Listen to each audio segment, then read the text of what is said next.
Nerd is the new sexy. Hello everyone, I'm Wildfire1. You are listening to Nerd is the New Sexy, episode 78. With me as always is... Grizzly McB, what's up, y'all? With me as well is... And it's your boy True. I'm glad to be back again. And we have a very special guest today. Sir, introduce yourself. I am the Soberdwarf, or you can just call me Sober, because I'm not currently drunk. Well, that answers my first question.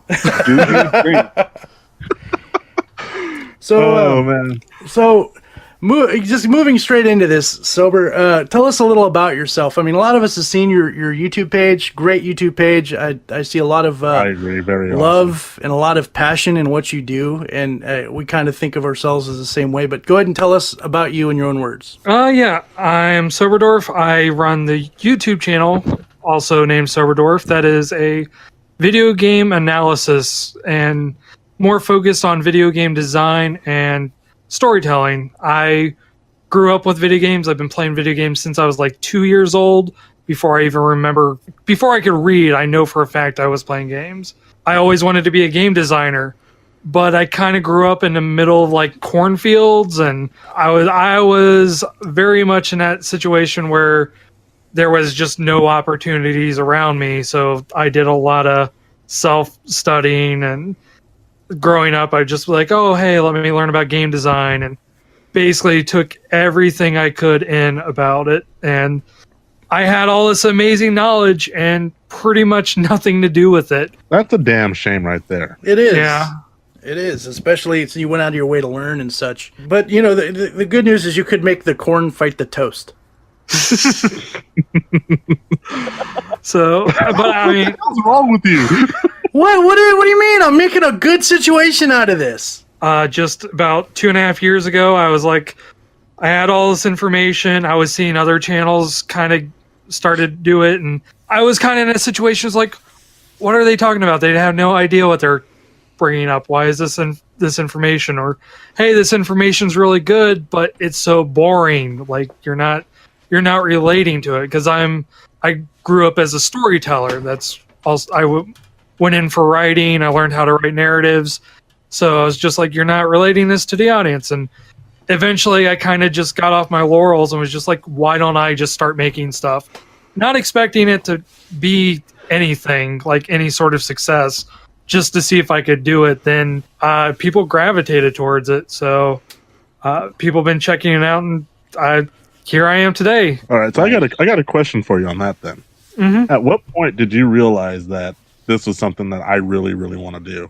It's kind of difficult to say because there's a few periods of it's like a step, because every time I think I get to a certain point, I realize there's another step to it. When I first I started it because I was going through like a hard time in life. I was dealing with depression. I wasn't really feeling like I was doing a whole lot with my life. I was working a job that was working me like 60 to 70 hours a week. Well, we've all been there before. Yeah. So it didn't feel satisfying. It felt like I was just kind of expendable. So I just kind of got to the point where it's like, hey, let me do this. Then the first 2 episodes, my Bushido Blade 1 and 2 videos, By the way, they're really great episodes, guys. If you haven't had the chance to look at those are actually pretty good. Yeah. I look back at those and I realize how rough those are now. Well, that's normal. That's no. You know how many times we've done it with our projects? Yeah. We go back and we're like, oh God, what was I thinking? Yeah. No. Well, I mean, that goes with the whole theme of gaining experience and building character. But yeah. But so I do those videos, and I'm like, those are really good. I had so much fun making those. Like, no one's gonna watch them, and they're dumb as heck. But I felt proud of them, and I thought that's kind of where it was going to be. It was just going to be me making these videos because I enjoyed making them. Then that was the first step, and I realized I wanted to do it just because it made me feel good. Yeah. Then probably I would say the year anniversary, I think by the first year I had like 160 subscribers. And to me, that was 150 more than I ever thought. Like, I have 10 friends. I can account for those. I don't know who these other 150 people are. Yeah. I don't know why they're watching. Awesome. I don't know why they're watching this, but you know, they're giving me positive feedback. They're being nice. They enjoy it. So I'm like, you know what? I have a little niche here. Let me go ahead and like start making stuff. Let me start, putting more effort into this and trying to get it going. Is it weird for you to feel like you're being stalked on the internet? I know I kind of say that a lot in our thank you videos and stuff like that. But yeah, you say stalked. I don't really think that's the right word to use, but okay. It's my comedic charm. I mean, it's all well and good until you're actually stalked on the internet. True.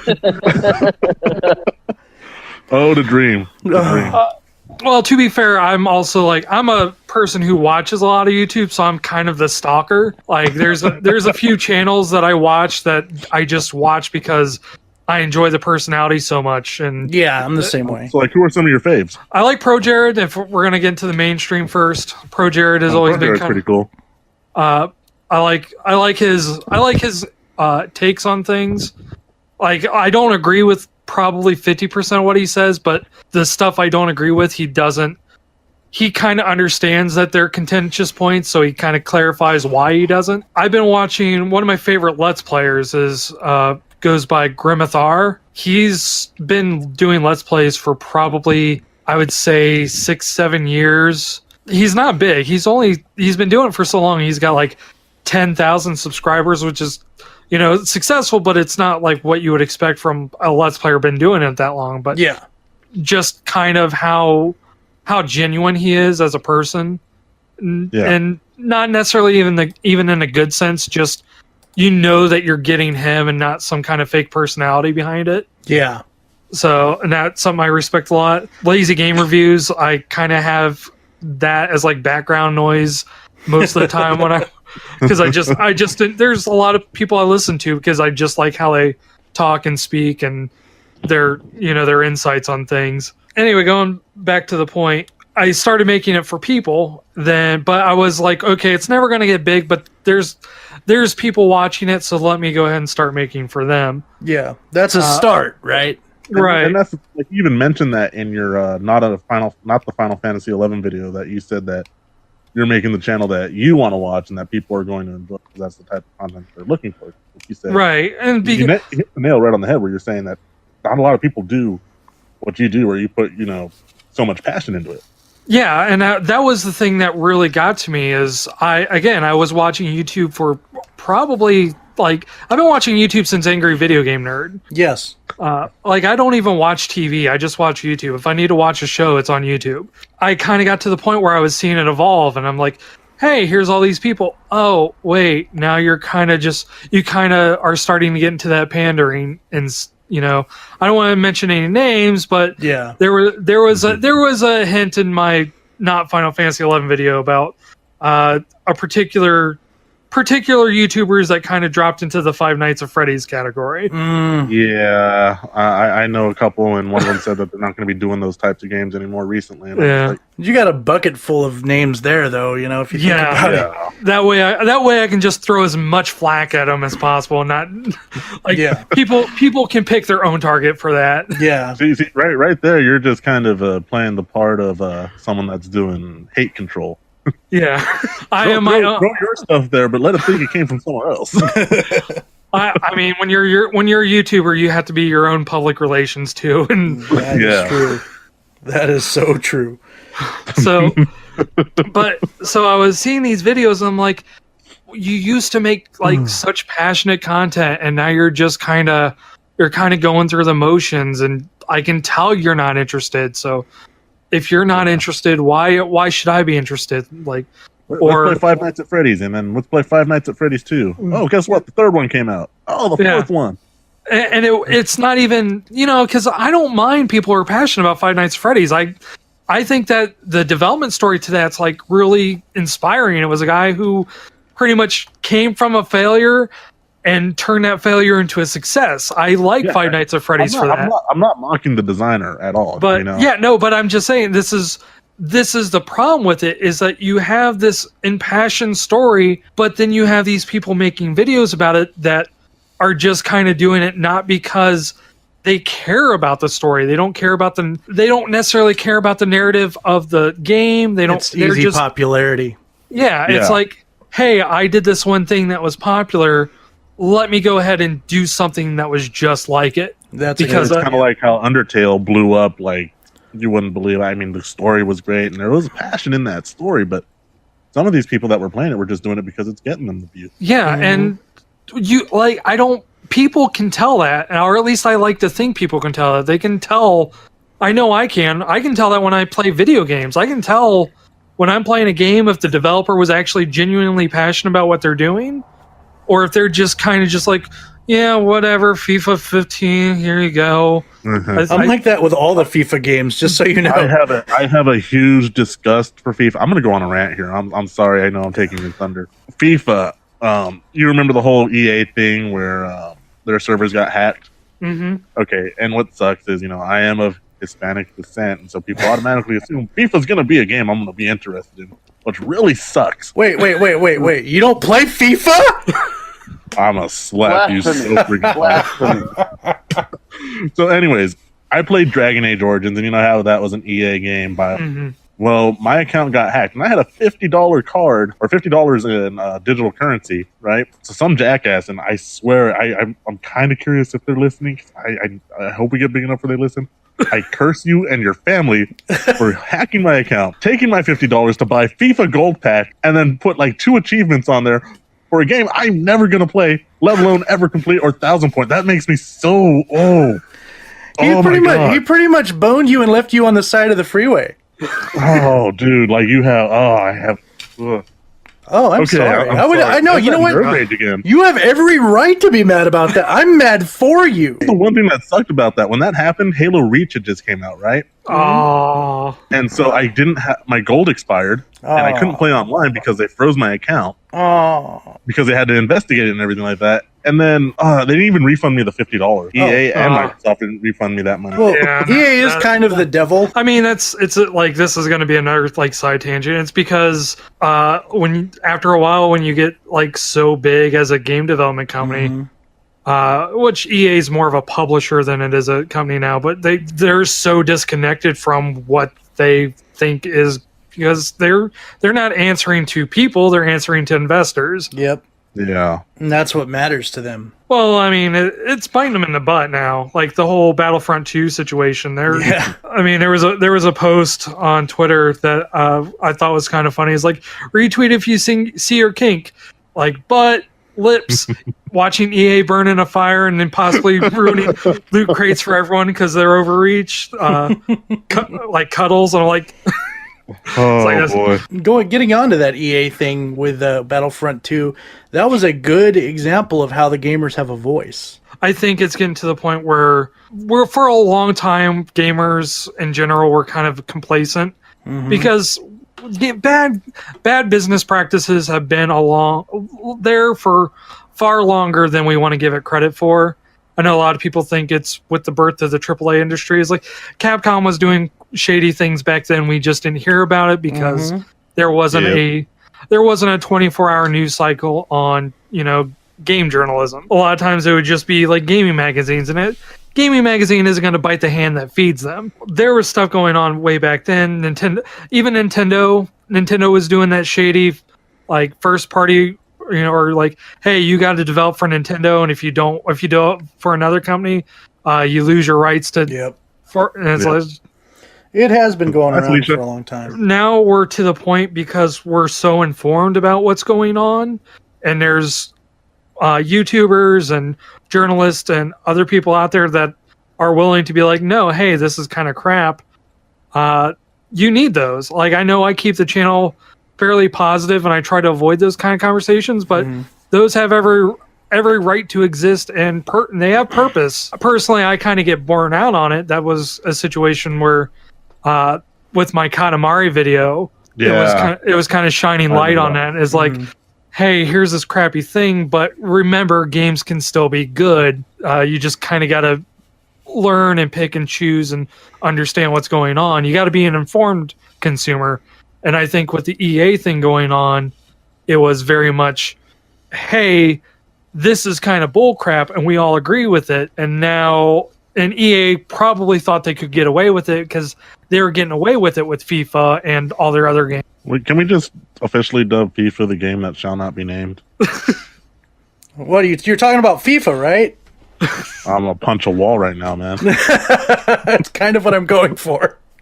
True smash. Yeah, then that's another thing about like, you know, and this is a kind of a not necessarily negative, but kind of what I see as kind of a negative point for some of the YouTubers out there is that some people they pick a topic and they eat it to death. You know what I mean? Right. And EA was a big example of that, because I mean, months afterwards, you still heard how evil they are, and I still say how evil they are. But I've boycotted EA games, like, personally for probably a good part of like 5 years now, just because of like the shady business practices, and I'm a very much vote with my wallet kind of person. Yeah,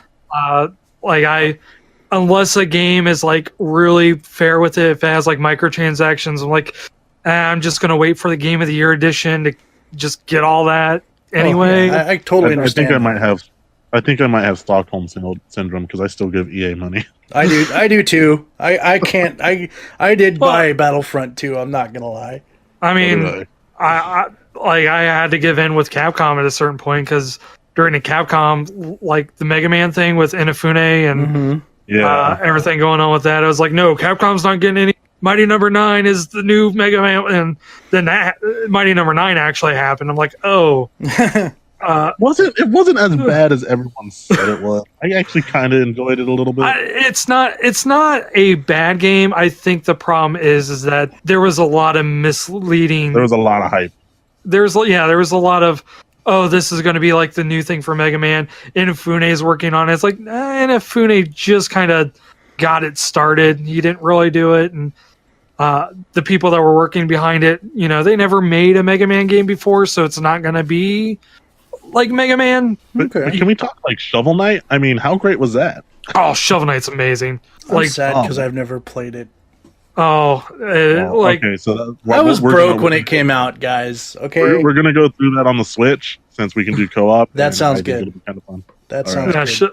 Shovel Knight is amazingly well done, and I like how Shovel Knight did that, because a lot of games that try to do that retro style typically end up just being kind of a callback, kind of like a love letter, but not really do much with it. Remember Mega Man? Remember how this was cool? We got the Mega Man stuff in it. I was like, yeah, that's fine, but you know, had this. The '90s, we grew up in that too. And it's like, yeah, that's great. Like I love letters more than anyone. It's like they're shoving a note that says nostalgia constantly in your face. Right. But at a certain point, it's like, you could do more with this. Yes. Like, we've evolved more than this. You can still innovate it. Yeah. And Shovel Knight's a perfect example of that, because a lot of people are like, oh, it's like DuckTales, and that's just kind of how it is. It's like, no, it's the platforming does things that, you know, platformers haven't done in a long time. So it's like a Mega Man meets Legend of Zelda meets DuckTales, man. Yeah, and you know, item systems, the music itself, the music is amazing. Oh yeah, great. I'm pretty sure, I don't know if it might have been this, but I think they said that with Shovel Knight, all the music that they use in the game could theoretically be played on a Nintendo. Oh, nice! I didn't know that. On the actual system specs. Yeah. That's what cool. I remember that, but I can't fact check that right now. But I just remember hearing that tidbit, and I'm like, oh, hey, that's really awesome, and it kind of stuck in my head. That's right. You're giving our listeners something to do. You guys do it. You do the research. Well, a little bird told me that you like Silent Hill. I do. Oh, you and I have a common there. That's common ground for me. The game is trash. I'm kidding. I'm sorry. Were you talking, True? I heard FIFA. Let's play FIFA. Oh, dude, that's it. I'm done. My hand's going through a wall tonight. I mean, that is a Silent Hill. He's going to walk into a town, and all of a sudden a soccer ball rolls by. There's going to be like a $50 bill on it that just rolls away. He chases after it. Oh, no! The fog rolls in, and like all the monsters are playing freaking soccer. One of them winks at him. It's the guy who took his money. Oh my goodness! The pyramid head pulls out a red card on me. It's soccer ball head. Oh, it's soccer ball head. Oh man, He's just chasing him down with like a giant. He's wielding like two swords, but one's a yellow card, one's a red card. you know what, Sober? Since you're into the whole game design thing, if you design a horror game based off my experience with FIFA, I will voice the main character for you. If I get to that point where I just have money to be like, yeah, you know what, soccer horror game. I'll voice the ball. Oh boy. I'll have a really deep emotional story. It's like, no, the soccer ball represents his like chasing after a long lost love. I was like, no, it's just based off this really crappy thing. It's just based off a damn podcast. Yeah, I even actually started writing a fan script for a movie for Silent Hill. Yeah, Silent Hill's been kind of hit and miss, like as it got later into the series, but I think that's the common consensus. Well, after 3, they kind of went everywhere, but yeah. Right. I don't think The Room is as bad as many people say. I don't think it's necessarily great. Well, it wasn't meant to be a Silent Hill game to begin right. with. It had its scares. I didn't want to play it. I didn't like the first-person part. It scared the shit out of me. You know, seeing shit come out of the wall out of nowhere in a house that was normal like 5 seconds ago. You're not going to... Yeah, you can't play that game and not shit yourself a little bit. Right. And it was just one of those situations where I think a lot of people... I think the problem with Silent Hill, probably both the creators and the fans, is that Silent Hill 2... was so amazing in terms of how they did it, because it was just the game it was literally the game they wanted to make. It was a psychological mindfuck. Right. Yeah. And when you had developers that are smart enough, you just give them free reign. Yeah. Chances are they're going to spend a lot of money making that game because, you know, that's what in turn, I mean, it's going to make them a lot of money too. Right. It's one of those situations where everyone was wanting Silent Hill 2 again. Yeah. And to do Silent Hill 2, you have to be insane genius to get all this stuff done. Yep. Well, it kind of goes back to how you said, what's it called? Sequels, you'll never really recapture that, you know? Right. And I think that was the problem, is that they were like, well, let's make Silent Hill 2. So let's have this protagonist that has all this inner turmoil and do that. But they didn't really have the finesse. So it just kind of ended up being like, well, this is just someone with a similar story to James kind of copying off of it, right? Because there's so much you could do with Silent Hill 2. Like Silent Hill 2, that if I would say there was a theme, it would definitely be sins. The theme was redemption like for FIFA? your sins. Yeah, no. Whereas, you know, but then there's different ways you can explore that, but there's also things you can do different with Silent Hill. It's like, what if you put a person who's unrepentant in there? What does Silent Hill look at in their perspective? Yeah. Or what if you have someone going through Silent Hill that's completely innocent? Which, of course, was the child who saw nothing. Right. And you just have put a situation where you have these other characters that aren't necessarily going through the things that James went through. And like Eddie and really. Yeah. Like have a character that's like completely innocent, and just seeing these characters just slowly degrade, and your character is good, so they're trying to help these characters work through their problems and not realize what's going on. Like all the monsters are invisible, but they're still threats. Like no one is without sin, so you kind of explore the character a little bit, but don't necessarily push the whole like super troubled character, because after a while you're just kind of doing the shtick and not doing what would be an ultimately better story. Well, that was also one of the first console games I've ever played that, like, because the female in that game, they outright said it. She was molested by her dad. Like, that was something that they just pushed in your face, and it blew my mind when I played it. Yeah, because that was the first time that it kind of tackled themes like that. It's kind of like with at least for consoles.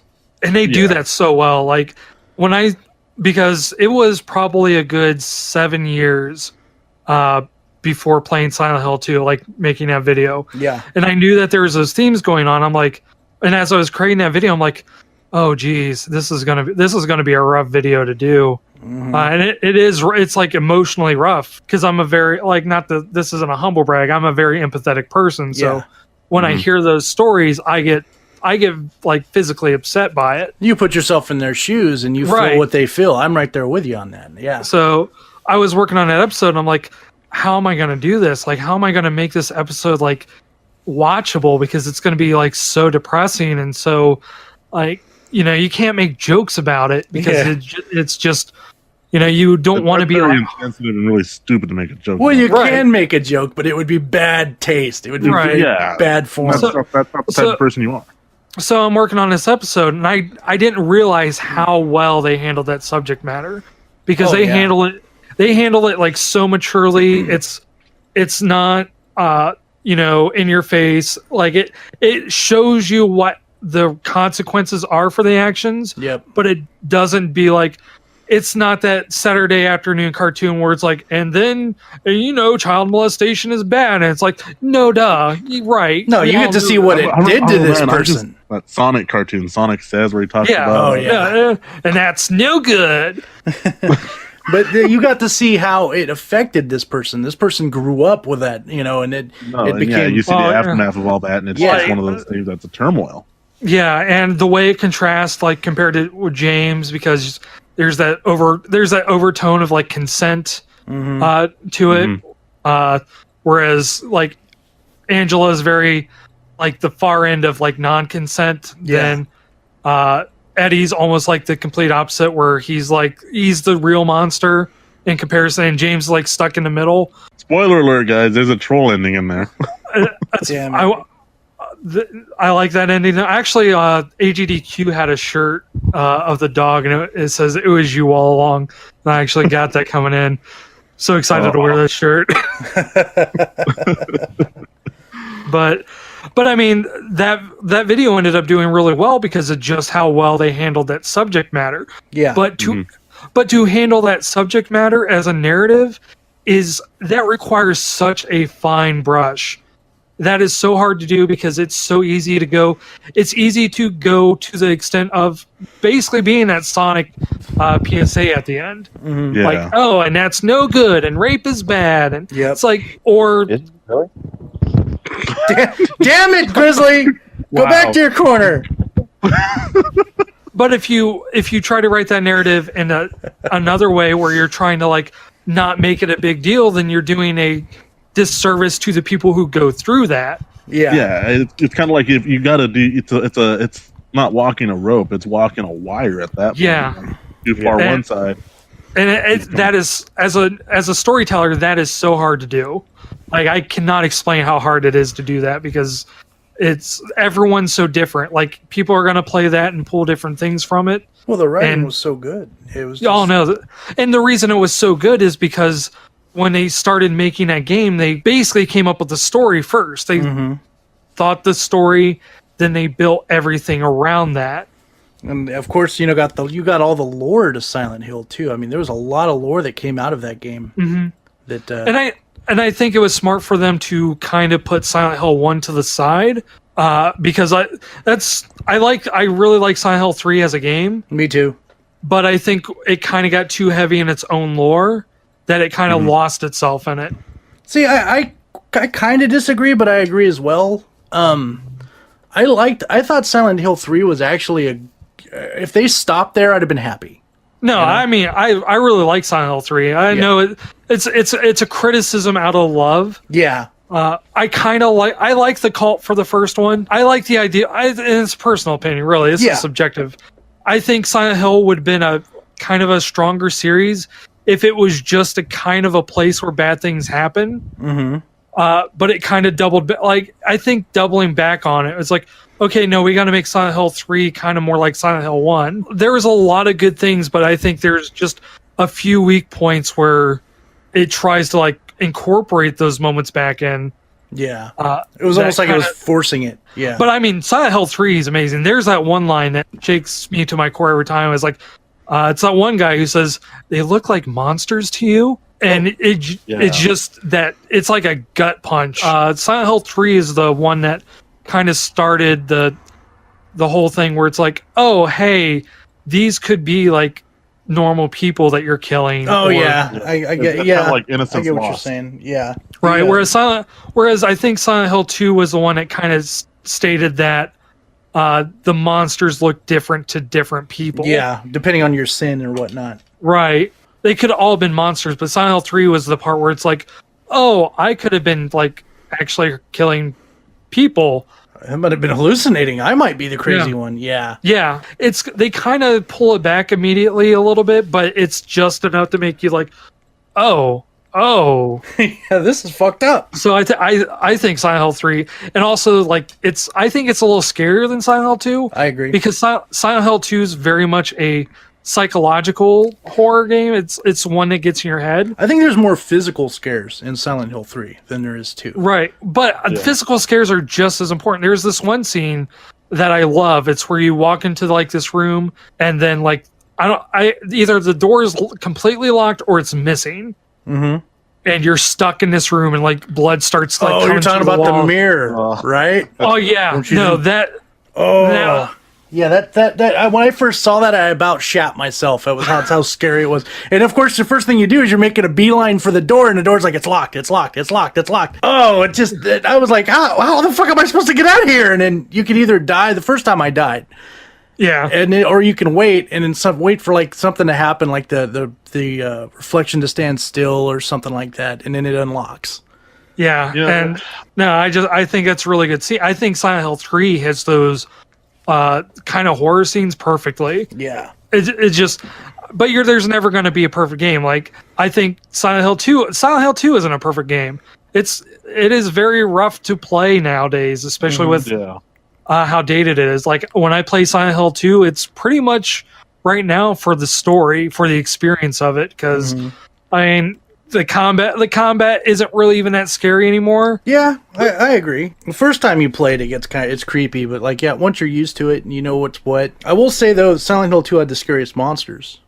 Yeah, no, and I think a lot of that was because as I explained it in the video, where it's something's wrong with them. Mm-hmm. It's like speaking to your subconscious about like this is disturbing me on a level that I don't know why I'm disturbed. Oh, and on top of that, it's just like we said earlier, it's just good writing all around. I mean, you learn a little bit more of the main character as you go on, and you learn a little more from the other characters as you go on, and it becomes a clusterfuck for your brain. Right, and nothing is, and because everything means everything technically, like you pull so much from each scene that makes it like each playthrough you go through, you're learning more about the game. Mm-hmm. And I think a lot of that's just because they were really smart in the design of that. Well, I think you said it. They literally wrote most of the lore in the story, or all of the story, before they made the game. Where in Silent Hill 1, it was kind of the opposite. They designed the world. Mm-hmm. Then they're like, well, we need to put a story kind of after this. Also, there's some design flaws. Let's put some fog in there. And that was pretty good. That was pretty smart. Yeah, it was. I fully believe. Also said about PTE and what happened with that. Yeah, I was so excited for that because I'm a fan of Hideo Kojima. Yep. Not like I understand why people have criticism about him, but I think the man knows how to tell a story through a game. He likes cutscenes, and he loves cutscenes, and he wears his love of media on his sleeve. But with the people he was working with and how he was Guillermo del Toro, right? Yeah, Guillermo del Toro, the Junji Ito, the guy who does all the creepy monster designs, and like there was a lot of muscle behind that. And I'm from not gonna lie, when that lady charges at you, that scared the poop out of me. I mean, it was so good that Capcom turned Resident Evil 7 into like an attempt of it. Yeah. So are you telling me true that it was so scary that you FIFA'd your pants? Oh, god damn you. I knew that would get Grizzly laughing. Oh god. Oh no, this is gonna be a thing. Kojima, genius. He's a genius. Yes. I liked Snatcher. Yeah, I mean, I like the Metal Gear. I love the Metal Gear Solid series. I mean, Metal Gear Solid 3 is like one of my favorite games of all time. Probably like in the top 3. And like Kojima works well, I think, when he has people to kind of pull him back. I think Kojima Unleashed is going to be an interesting sight to see.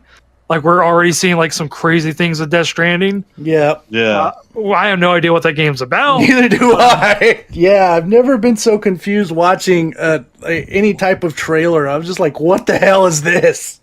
like we're gonna get that, and it's gonna be like a match 3 puzzle game where we're like lining up 3 babies to. And it's just like, well, it's the game, but it's gonna be have all these amazing cutscenes.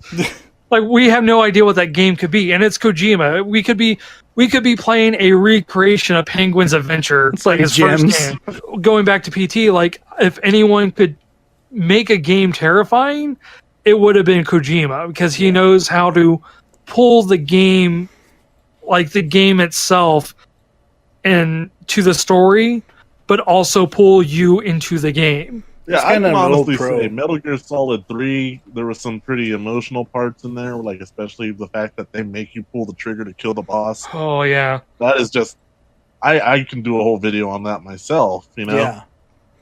And then in Metal Gear Solid 4, I almost cried. I almost cried when Otacon's telling Sonny, you know, oh, Snake, he's just tired, rest now. I almost cried there. I almost cried when Big Boss CQC's old Snake into a hug, and then he's apologizing for everything. It's just, I did cry at that scene. Like you didn't cry, you wept. We weep manly tears. You died inside a little. But just that ending fight too. That was like the perfect ending. Dude. Like just how he goes back through his own series. Like, hey, this is how this fight is, and this is how this fight is, and like it hits all the perfect points. It's like, oh, this is the The great thing is, I think duality worked so well in that series. right. Oh, Kojima knows what he's doing. Mhm. Like I know a lot of people are like, oh, Kojima should just make a movie. It's like, no, I don't think Kojima could make a good movie. I think he could make a good movie, but I don't think that's his strength. No, his strength is games. His strength is what Right. he's doing now. What he has been doing. Right. Like if he made a movie, I think it would be interesting to watch it, but I think you would lose a lot of what makes Kojima because like his storytelling can be a little hit or miss. Sometimes he gets a little long-winded. Sometimes he goes into details that are You don't for really him. need to go into detail on some of those. It's like they're probably really interesting to him, but as an audience, you're like, Naomi has cancer and she used nanomachines, but now it turns off and it, like it kill. I was like, you're kind of reaching for drama there, but like the Psycho Mantis fight, the fight with the boss at the end of Metal Gear Solid 3, there's just so much he's really good at that I think you would miss out. So with PT, Don't scare in Metal Gear Solid 3 when you're walking through and you touch one of the ghosts. like I imagine with PT, we're going to see some crazy things. Like I would fully expect PT to pull Psycho Mantis and be like, oh, hey, you see like this PS4 on a TV and like you investigate it and all of a sudden it's like your HUD. It has like your username and the game on it. It's like, you'd be like, whoa. That breaking of the fourth wall is just fun as shit. Or is he going to make you put the controller on the floor and they're going to move it around for you again? I mean, PT could have been anything, but I was so excited for it. Then, of course, a company which I will not name. Yeah. That Is I have not. the equivalent to the one game that we will not name? I know what company you're talking about. I mean that game didn't steal your money. Someone else kind of stole your money. Mm-hmm. The company that. He's just like rubbing salt in the wound. He's like, oh, here's this paper cut. Let me give you some salt. but I'm saying, put it in perspective. This company stole the hopes and dreams of millions of people, then turned it into a Pacino machine. Oh, God, I'm glad you used that reference, because if you didn't, I would have. Could you imagine Metal Gear Solid 3 being remade with those types of graphics? Oh, no. I wanted it so bad. I was like so excited then, because my first experience with it wasn't like the news. It was someone on Twitter that posted like a supercut of it as a troll. That's how I saw it too, and I was like, "Oh, this is awesome!" I think we have to use that term, nerd boner. Yep. I was so hurt. Like that literally killed a little bit inside of me. Yeah. Yeah, I think a lot of people felt that way. I think a lot of people think that's never going to be made, and you're like, "Oh, damn it." Even I guess in Japan, there was outcries against it because of like people. Metal Gear Solid 3 is like Kojima's like big in Japan. There's people that trying to find the right words to this. we're kind of in a phase where we kind of assume Japan's done with gaming because the way their developers have been. But gaming isn't looked on as much of a mainstream pastime as it is here. Yeah. But there's still a lot of people that grew up with video games and a lot of people that enjoy them. So it hurts them. I think worldwide we're united in our hate against this one company. And it's their own damn fault. Yeah. And the thing, man, back in the old days, they Pachinko. were the company. They were the company. No, they were. Look at, I mean, if you, without saying too much, look at how many big games they have under them, you know, and Yep. now, you know, if we want to gamble, we go to them. EA is not very far behind them. Go! Damn. You know what? I think I have a soccer ball somewhere, and I'm gonna bring that. Of course you do. You already said you were of that ethnicity. Shut up. You're not going to have PTSD. You're going to have FIFA. Oh, What no. did I do to be picked on tonight, man? It's about time it's somebody else, not me. Jesus Christ. It's over. I thought we were buddies, man.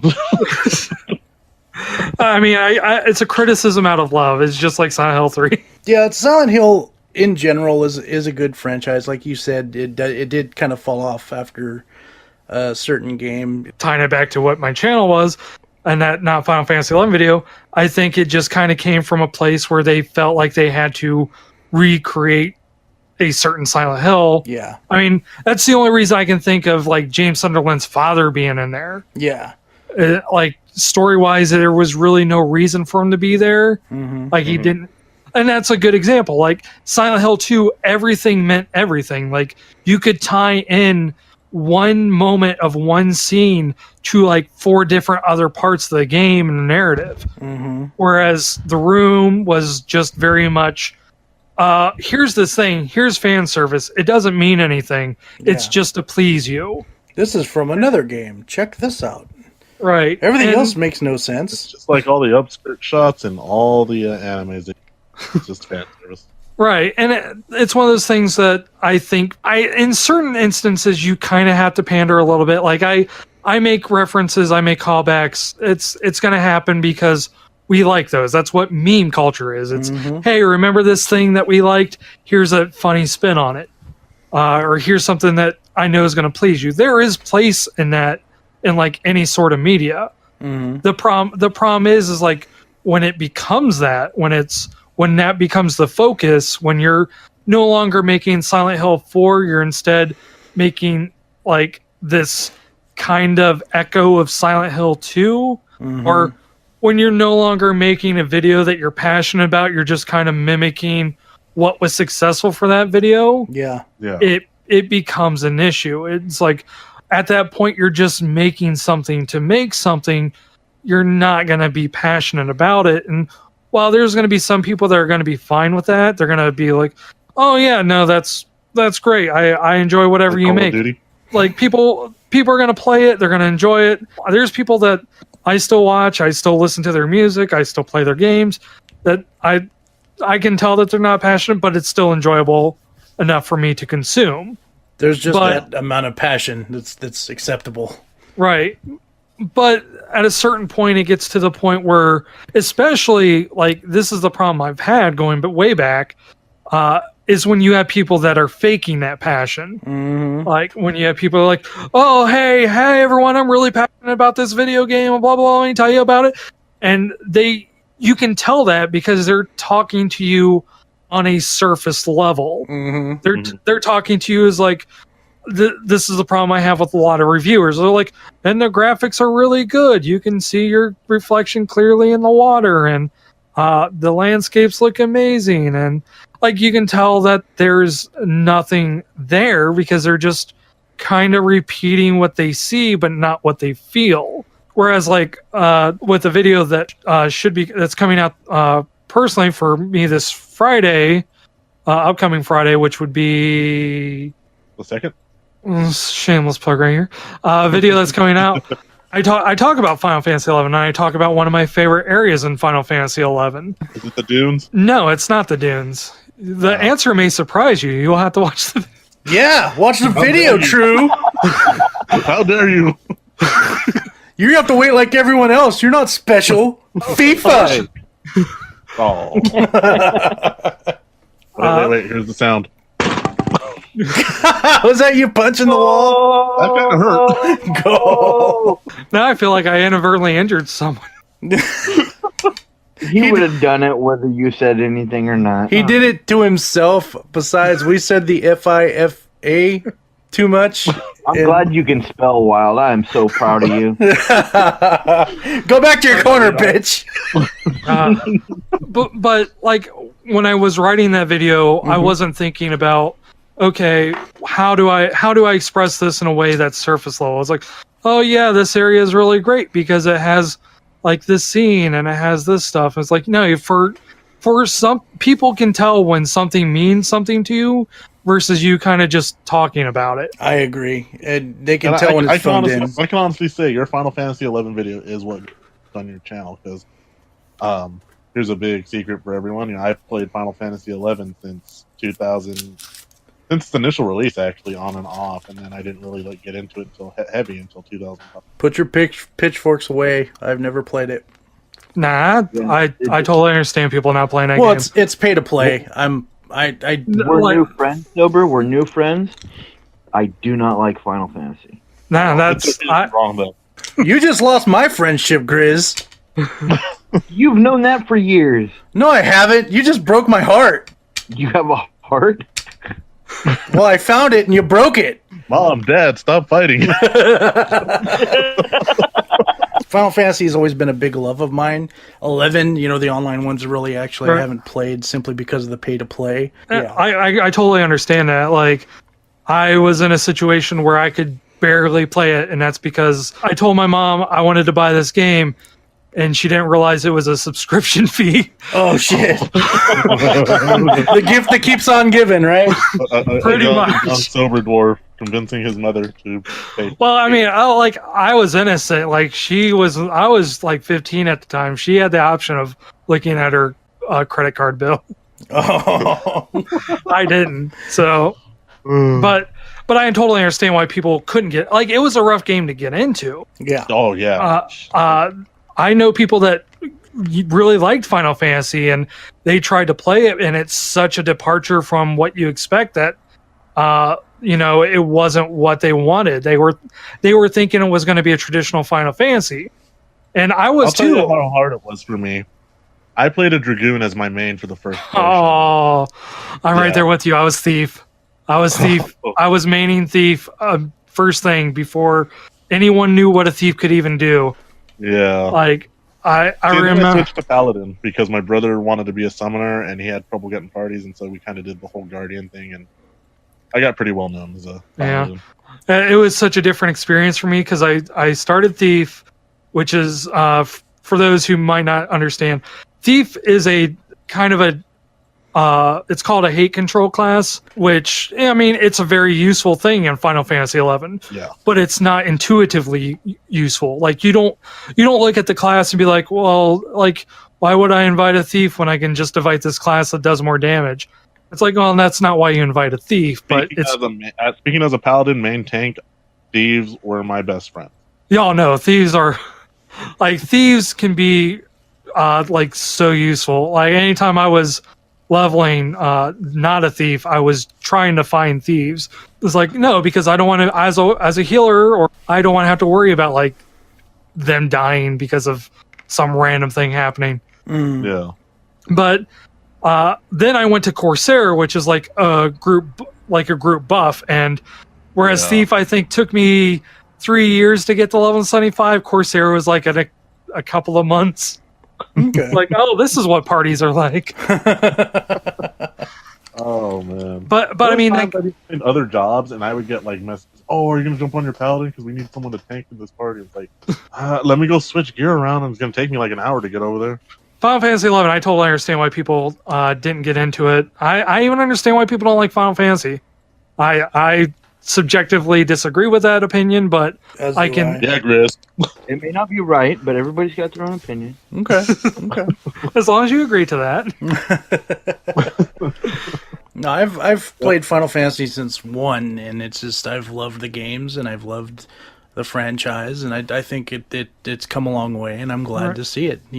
Right. And well, I mean, that's one of the reasons why I wanted to make the Final Fantasy 11 video, because there were people who didn't get to experience it, and when they experienced it, it was like far after the fact. Like people who would play it now, like let's say you played it in 2005 and you played it for 2 years, so you kind of ended in right around Wings of the Goddess expansion. Yeah. If you were to come back now, it would be completely unrecognizable to you. Because they've upgraded it so much. Yeah, it's evolved. This way. Things that used to take months and years, like getting to 75 would take like a good year partying and grinding and all that. You can do in like a day. Yeah, and that's not even a joke. Something that would take a literal year and probably hundreds of hours of your life you could do that in like 10 hours now. So it's good. Like I don't think that's necessarily a bad change. Yeah. Because it's kind of had its life cycle, and I think people that are interested in it, that wanted to get into it for the story or for the experience, but could never do it because it was just too much. Because I mean, we're adults, we have lives. The only way I can play Final Fantasy 11 now is if I'm making a video. Yeah. I just don't have the time to sit down and play an MMO anymore. Yeah. But now those people who only have 4 hours out of the day to do stuff, they can grind a little bit and they can experience the story, and they won't get the same experience that I did playing back in 2003, but they're going to get a story. They're going to get something from it. They'll make their own experience. Right. And that's the beauty of that stuff. Yeah, it won't be completely different, because I have played MMOs where they've changed, and I remember going oh yeah, I remember when this and that happened and it was fun, and they're like, what do you, and I play with new people and they're like, what are you talking about? And I'm like, you guys haven't gone through that part? And no, and I'm like, oh, they must have took that out, and then a part of me goes, oh. Yeah, no. I mean, it means something that back when I was playing, I'd be like, oh my freaking god, Valkyrie Dunes, I hate leveling the class here. it was the worst experience, because every time I'd be like, I just want to go to Quivum. Can I just, I hate leveling here. Now I'm like, man, I would give anything to go back to Valkyrie Dunes and have a party. Well, I think it's the hindsight, especially for me, and this is what I was trying to portray in the video, was things were deliberately done the way they were, because you don't realize it, and that's kind of the genius of game design, is when you don't realize what's going on, it's more magical. Okay. But for me, it was why am I here in Valkyrie Dunes? Why do I gotta why does it take me 3 days here to level to get out of here? Why am I getting killed by goblins, and why is it so? But then I realized those experiences weren't necessarily because it was necessarily fun for gameplay, but that's where I was meeting people. That's where I was talking to people who are just started and they're excited and we're working together. And little did they know, I have people I still talk to, and we still fondly talk about those days, and that's what that game was intending to do. It was a online game. It was mainly meant to be there's people out there, let's make an MMO that is going to be catered around people. Yeah, so I remember the Japanese commercial for it was a guy and a girl. They would be playing it online and whatever, and that's the only time that they got to interact. I guess they wind up running into an internet cafe, and they wind up getting free later on or something like that. Final Fantasy 11 was amazing at that. It was player hostile, but because it was, that would get people to work together, because you couldn't do anything by yourself. A lot of people quit because of that. And this was before, it was made before WoW. It was designed during that very old school MMO stage where you couldn't solo a lot. Yeah. And people got frustrated because Final Fantasy is a very solo experience. You're not having to call your friend and be like, hey, can you log on with your character so I can beat this ancient dragon so I can finally get past Nibelheim? you're there to experience a story, and it's completely different from what you expect. That's about it for this episode. We thank you for listening. Do you have anything you wish to say? You know what, True? I'll be nice, and I'll let you go first this time since, you got red carded and all that good stuff. You son of a bitch. Thank you again, all you sexy nerds, for tuning in like you guys always do. I want to say a special thanks to our guest, Soberdwarf. Thank you for being on here. Thank you for having me. Look forward to hoping to have you return, and maybe we can talk some more games. Most definitely. Anyways, I think that's all I really got to say. Be sure you check out our YouTube channel. Thanks to everyone that's been following us on our social media. Just a heads up, we now have an Instagram. Yay! So be sure to follow us there. As always, everyone, thanks for listening. We appreciate you coming here and being with us every week. Is there anything you would like to say, Sober?